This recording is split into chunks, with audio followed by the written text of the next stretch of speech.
Welcome, Sanity Seekers. Today I'm putting the lighting in my miniature Mad Hatter's studio. Come hang with me and I'll show you how I hid the light switch in plain sight.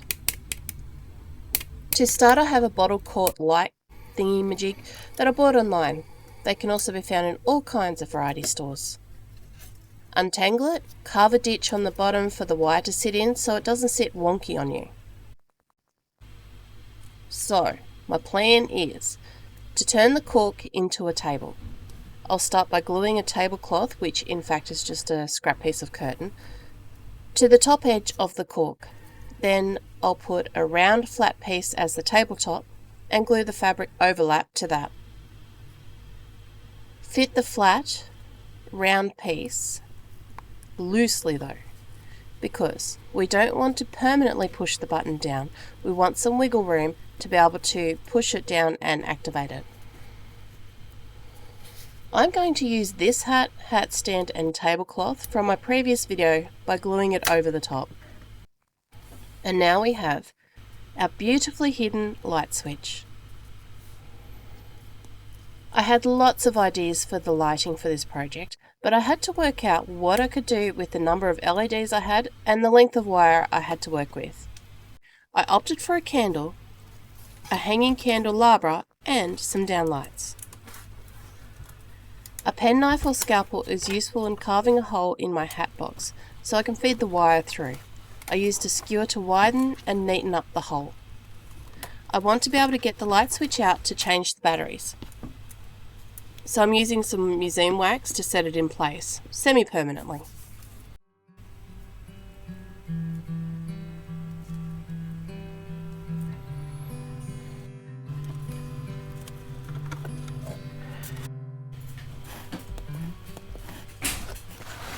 I'll paint this craftwood gold and fit it in as a cross beam for the hanging lights to dangle down from. A touch of glue will help hold the beam in place.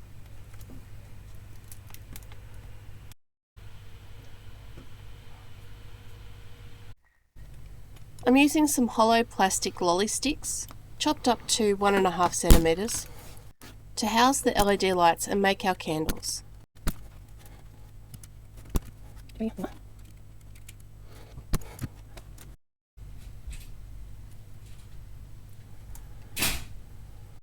A little bit of tacky glue will not only help keep the light in place, but will make it look like a flame as well when the candles are turned on.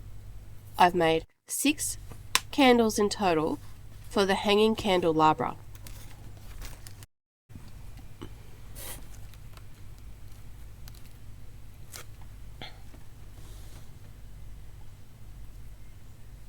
I grabbed out some gold bead caps and glued them to the bottom of the candles with super glue.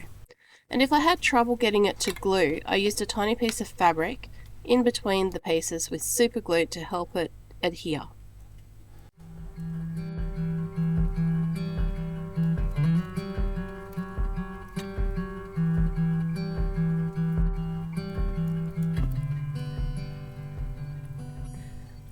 I twisted the wire in on itself to strengthen it, adjust the lengths and position what became the arms of the light. I wove around the centre a little bit for strength and rigidity. But be careful not to over twist it or you will risk the wire snapping on you, and wouldn't that just really make your day, people? I'm using this taller bead cap to be the top centerpiece for the light, but I have to cut up the center side a little bit and open up the hole so I can slide it over the center wire and squish it shut.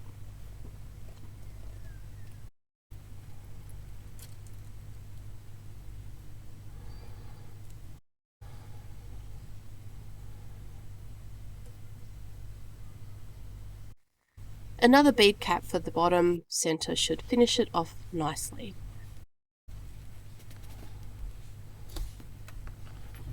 And after the glue was dry, I played with it a little bit more to gain the shape that I was happy with.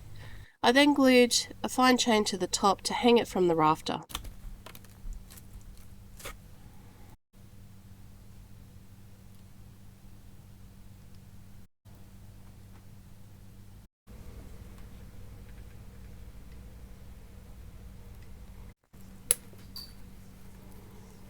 So, the switch is the hat stand, and the very end of the fairy lights is the hanging candelabra, which gives us the slack in the centre to use for the down lights and the lone candle upstairs.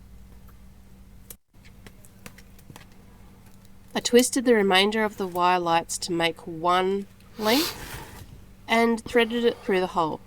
Taping down the wire on the outside keeps things in place.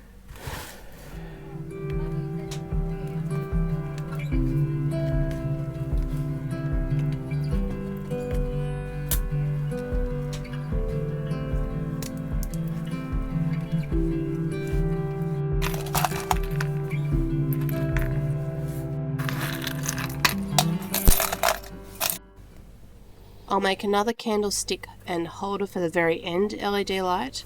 You may notice a little nifty handle I made out of some of the wire, so pretty cool, right?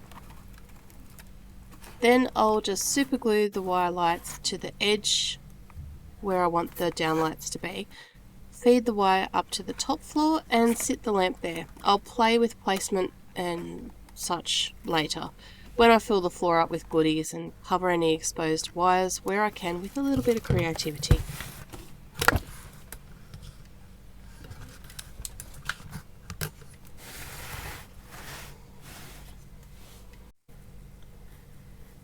Again, that is me for now. I hope you found some value in my little video, and if you did, hit the subscribe button and we'll hang out some more. Good time, right? In the meantime, please stay safe, sane and creative, my people, and I look forward to seeing you again very soon. Bye.